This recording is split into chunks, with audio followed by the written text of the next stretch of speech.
Hi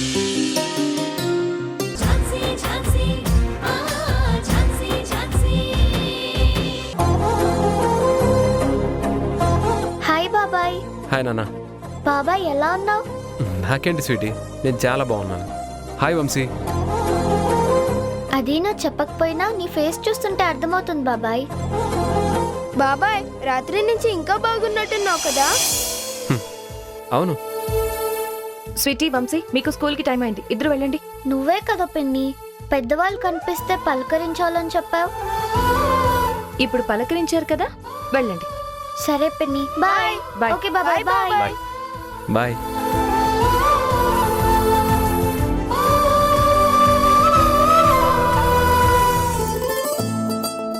Jhansi, ఎందుకలా మౌనంగా ఉంటావు?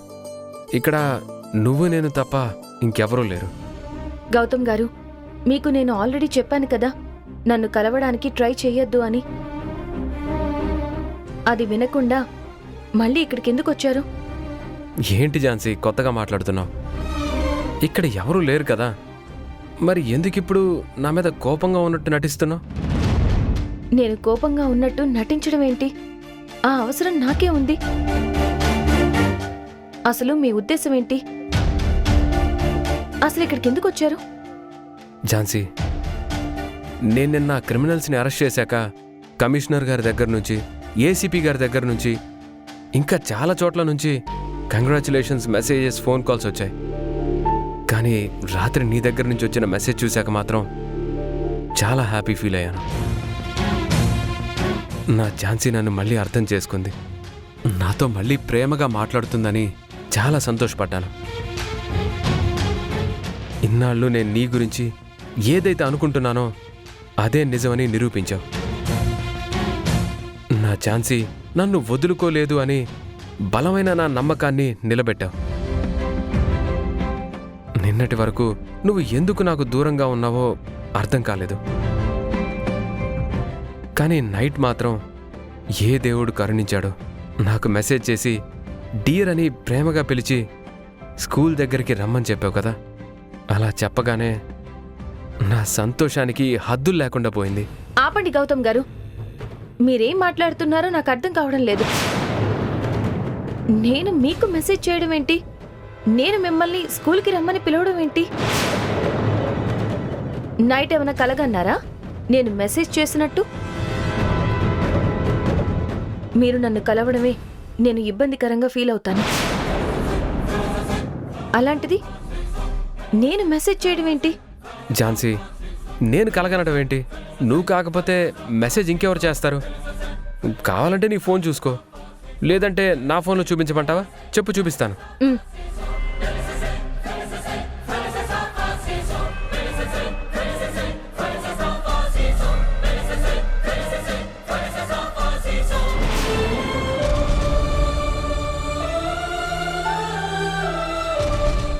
ఇప్పుడు చెప్పు ఝాన్సీ. గౌతమ్ గారు, ఈ మెసేజ్లు నేను చేయలేదు. ఝాన్సీ, నీకు మల్టిపుల్ పర్సనాలిటీ డిజార్డర్ ఉందా? నీ ఒంట్లోకి అపరిచితుడు వచ్చి వెళ్తుంటాడా? రాత్రి ఒకలాగా పొద్దున ఒకలాగా ఉంటావు. గౌతమ్ గారు, నేను నిజంగా ఈ మెసేజ్లు చేయలేదు. మరి నువ్వు కాకపోతే ఇంకెవరు చేస్తారు? ఝాన్సీ, నువ్వే చేసావని నాకు తెలుసు. నీకు తెలియని విషయం ఇంకోటి చెప్పడానికి వచ్చాను.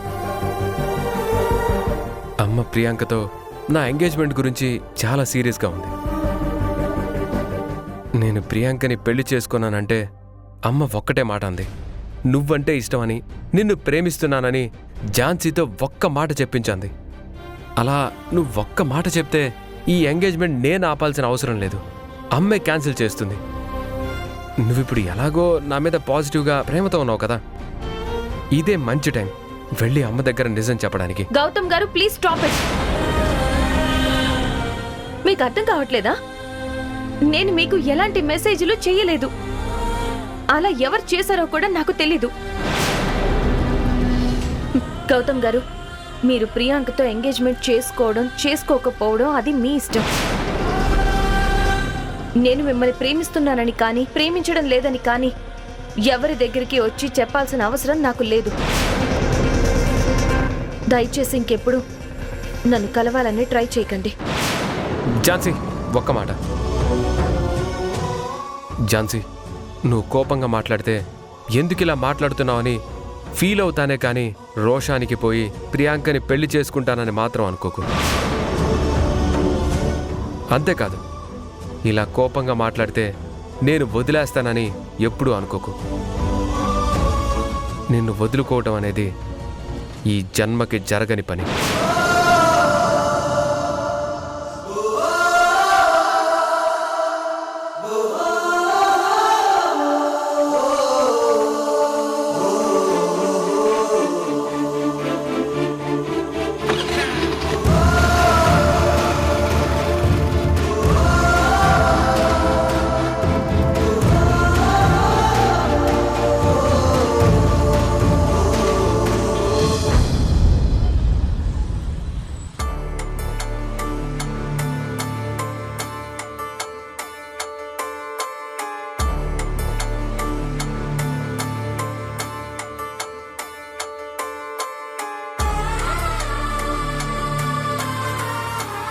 గౌతమ్ ఎంత చెప్పినా వినే పరిస్థితిలో లేడు.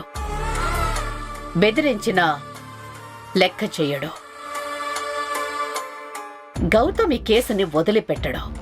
గౌతమ్ని ఇప్పుడు ఆపాలంటే ఎలా?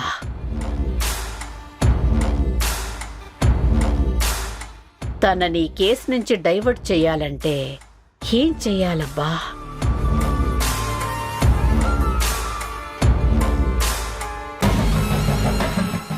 ఎస్, ఈ కేసుని గౌతమ్ వదిలేయాలంటే మనకున్న ఒకే ఒక్క ఆప్షన్ గౌతమ్ వాళ్ళ అమ్మ.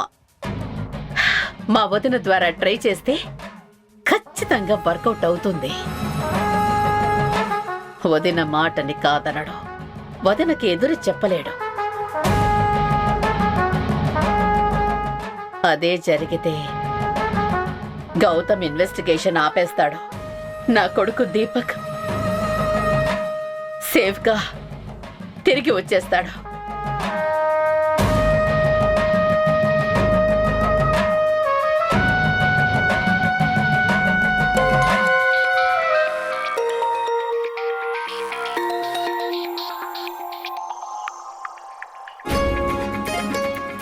మృణాల్ని, నేనే నీకు ఫోన్ చేద్దాం అనుకున్నాను.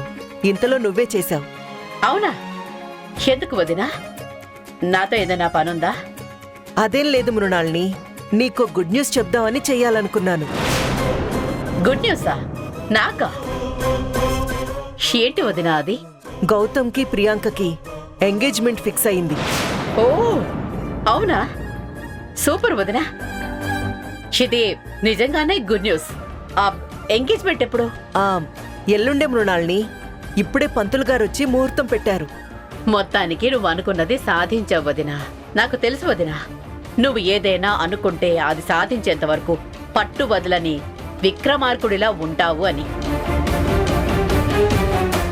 ఎంగేజ్మెంట్ ఫిక్స్ అయింది.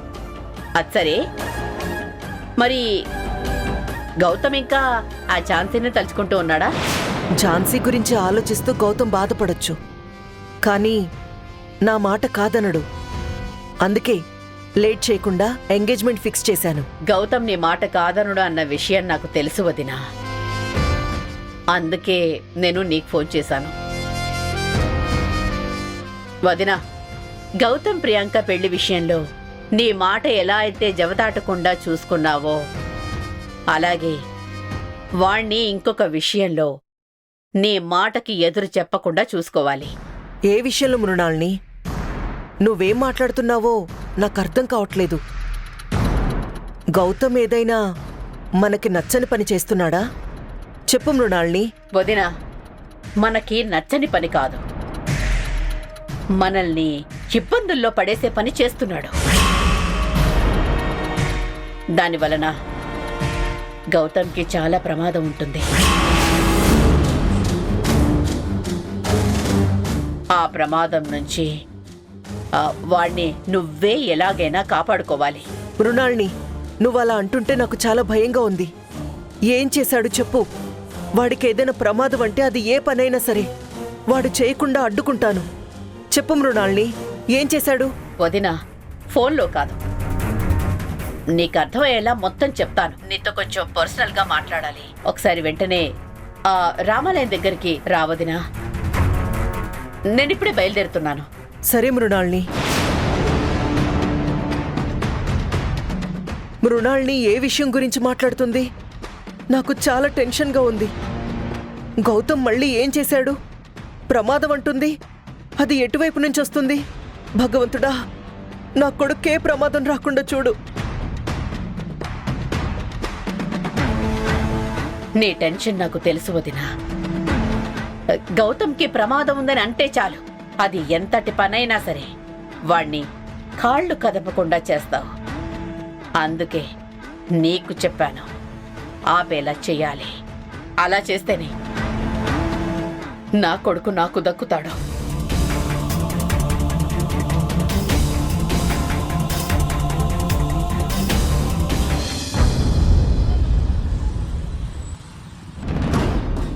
Sir. Hi sir. Hi sir. Good morning sir. Good morning sir. Please take your seat.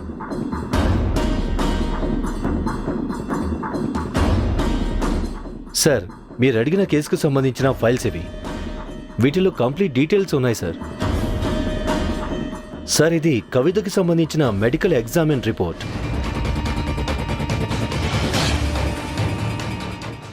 Sir, ఇది ఐశ్వర్యకు సంబంధించిన మెడికల్ ఎగ్జామిన్ రిపోర్ట్ సార్.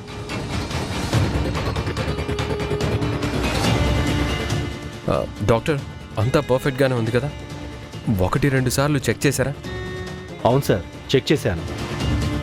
రేపు కోర్టుకి మీరే వచ్చి రిపోర్ట్ సబ్మిట్ చేసి సాక్ష్యం చెప్పాల్సి వస్తుంది. షూర్ సార్, వస్తాను. No problem. Okay doctor, thank you. ఇక మీరు వెళ్ళొచ్చు. Okay, thank you sir. Nice to meet you.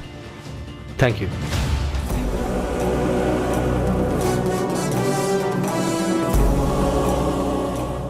Madhav గారు. సార్. ఈ రిపోర్ట్స్ ప్లస్ వాళ్ళ స్టేట్మెంట్ని 2 ఎవిడెన్స్లుగా పెట్టి ఎఫ్ఐఆర్ ఫైల్ చేద్దాం. Okay sir. 24 అవర్స్ లోపు వాళ్ళని కోర్టుకి సబ్మిట్ చేయాలి.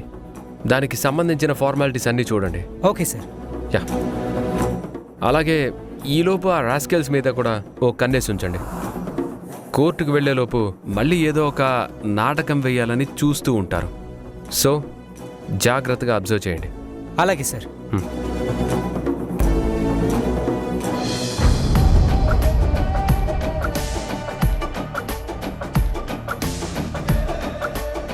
అఘోరాన్ని పంపించి ఎలాగైతే చావు అనే పదం వాడి వదినని భయపెట్టానో, ఇక్కడ కూడా కేసు వెనక్కి తీసుకోకపోతే రవిచంద్ర గౌతమ్ని వదిలిపెట్టాడు, చంపేస్తాడు అని చెప్పి భయపెట్టాలి.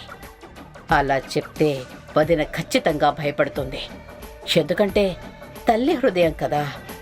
వదిన భయపడి గౌతమ్ని ఈ కేసు నుంచి తప్పిస్తే నా కొడుకు నా దగ్గరకు వస్తాడు. ఈ ఛాన్స్ ఎట్టి పరిస్థితుల్లోనూ మిస్ చేసుకోకూడదు.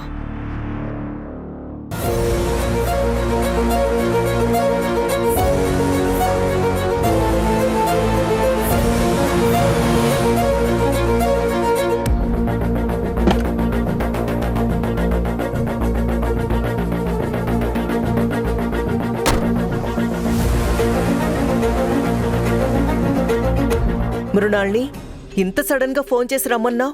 విషయం ఫోన్లో చెప్పకుండా ఇక్కడి వరకు పిలిపించావు. ఏదైనా ఇంపార్టెంట్ మ్యాటరా? అవును వదిన, ఇంపార్టెంట్ ప్లస్ టెన్షన్ మ్యాటర్. కానీ నాకు కాదు, నీకే.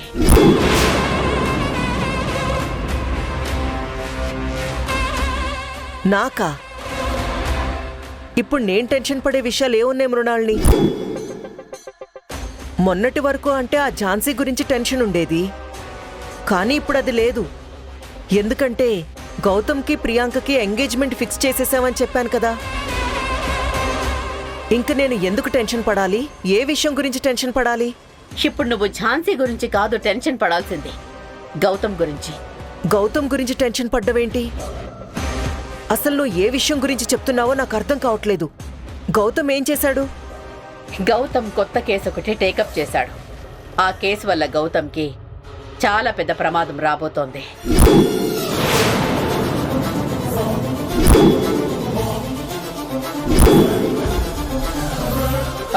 అందుకే నీకు ముందే ఇన్ఫర్మేషన్ ఇద్దామని నేను ఇక్కడికి రమ్మని చెప్పాను. మృణాళి, గౌతమ్ ఏ కేసు టేకప్ చేశాడు? దానివల్ల ప్రమాదం రావడం ఏంటి? కొంచెం అర్థమయ్యేలా వివరంగా చెప్పు. బిజినెస్ మ్యాగ్నెట్ రవిచంద్ర కొడుకుని గౌతమ్ అరెస్ట్ చేశాడు. ఆ రవిచంద్రకి ఎంతో క్రిమినల్ బ్యాక్గ్రౌండ్ ఉంది. కొడుకు కోసం మన గౌతమ్కి ప్రమాదం సృష్టించే అవకాశం ఉంది. మృణాళి, ఏమంటున్నావు? అసలు గౌతమ్ అతని కొడుకుని ఎందుకు అరెస్ట్ చేశాడు? ఏ కేసులో అరెస్ట్ చేశాడు?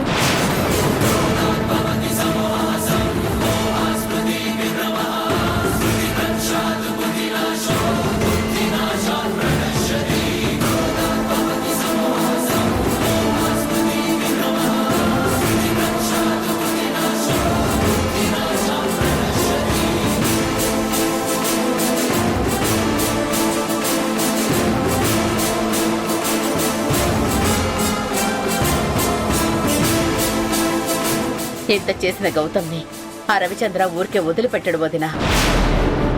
అతను మన గౌతమ్కి ఏదో ఒక ప్రమాదం తలపెట్టక ముందే గౌతమ్ని కేసు నుంచి తప్పుకోమని చెప్పు.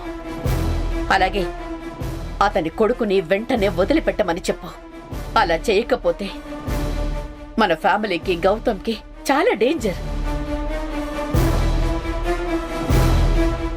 వదినా వదినా, ఏం ఆలోచిస్తున్నావు? నేను చెప్తుంది నీకు అర్థం అవుతుందిగా. గౌతమ్ని కేసు నుంచి తప్పించు. గౌతమ్ ఇప్పుడు వాళ్ళని కోర్టుకు తీసుకెళ్లి శిక్ష వేయించాలని చూస్తున్నాడు. అదే జరిగితే ఆ రవిచంద్ర మన గౌతమ్ని బ్రతకనివ్వడు.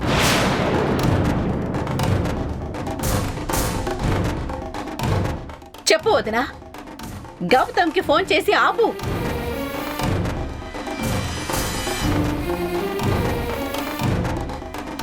మృణాళిని, నేను ఆ పని ఎప్పటికీ చేయలేను.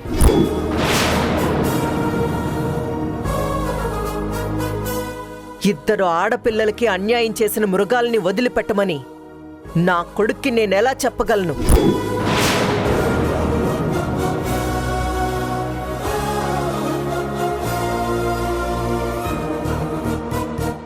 ఆ రవిచంద్ర తన కొడుకు తప్పు చేస్తే తన కొడుకుని దండించాల్సింది పోయి నా కొడుకుని చంపేస్తాను అంటే ఎలా? అసలు నేను దీనికి ఒప్పుకోను. ఇలా కేసు వదులుకోకపోతే నిన్ను చంపేస్తారు అని నేను గౌతమ్కి చెప్పినా వాడు భయపడ్డు. కేసు నుంచి తప్పుకోడు.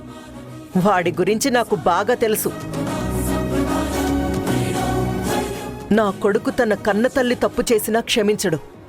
న్యాయం కోసం అవసరమైతే తన తల్లికి సంకెళ్లు వేయడానికి కూడా ఒక్క క్షణం కూడా ఆలోచించడు. న్యాయం ముందు వాడికి బంధాలు అనుబంధాలు ఏవీ కనిపించవు. తప్పు ఎవరు చేశారన్నది కాదు, తప్పు జరిగిందా లేదా అన్నదే వాడు చూస్తాడు.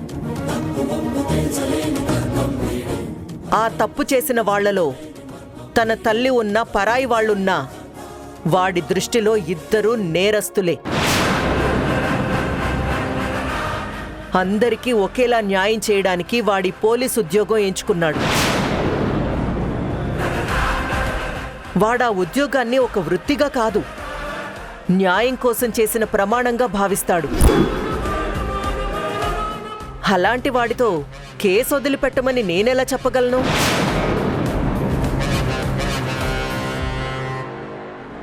బిడ్డలు ఎదిగినప్పుడు కాదు, గర్వపడే పని చేసినప్పుడు ఆ తల్లిదండ్రులకి సంతోషం. గౌతమ్ రోజు స్టేషన్కి వెళ్లి ఎంతో మందికి న్యాయం చేస్తుంటే ఒక తల్లిగా ప్రతిరోజు నేను గర్వపడుతుంటాను. అలాంటిది ఇప్పుడు నువ్వు చెప్పిన దానికి భయపడుతూ ఒక పిరికి దానిలాగా నా కొడుకుని నేను వెనక్కి రమ్మని చెప్పను.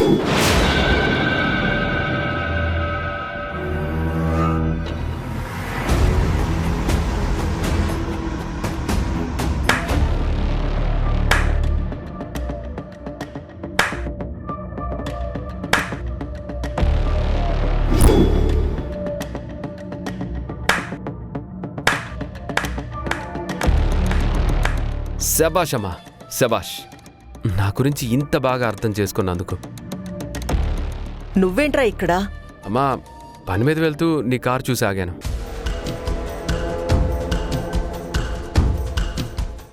అయినా అత్తయ్య, నాకు విషయం అర్థం కావట్లేదు. ఈ కేసు మీద నీకు ఇంత ఇంట్రెస్ట్ ఎందుకుంది? నువ్వు మా మంచి కోరి చెప్పడానికి వస్తున్నావా, లేదా ఆ రవిచంద్ర పంపిస్తే వస్తున్నావా? గౌతమ్, ఏం మాట్లాడుతున్నావు? నేనెందుకు ఆ పని చేస్తాను? నీకు ఈ కేసులో ఉన్న సీరియస్నెస్ అర్థం కావడం లేదు. అందుకే 1-2 సార్లు చెప్పైనా నిన్ను కాపాడుదాం అనుకున్నాను. కానీ ఇక్కడికి వచ్చాకే తెలిసింది, నువ్వే కాదు, మీ అమ్మ కూడా నా మాట వినదు. నేను మీ మంచి కోరేదాన్ని కాబట్టి ఇలా వచ్చి చెప్తున్నాను. అత్తయ్య, ఇలాంటి విషయాల్లో నువ్వు నా మంచి కోరాల్సిన అవసరం లేదు. ఎందుకంటే నువ్వు చెప్పేది మంచి అని నేను అనుకోను.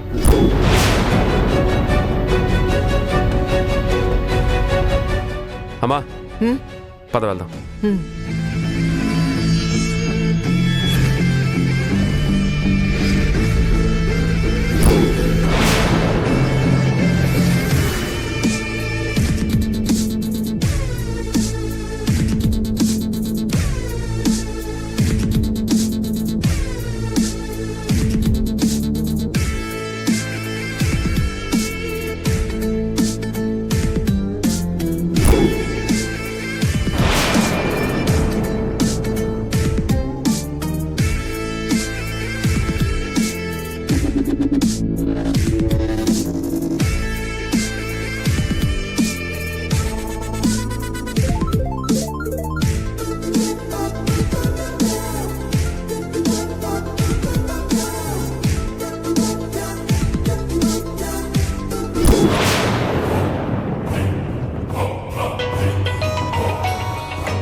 ఝాన్సీ అంటే నువ్వేనా?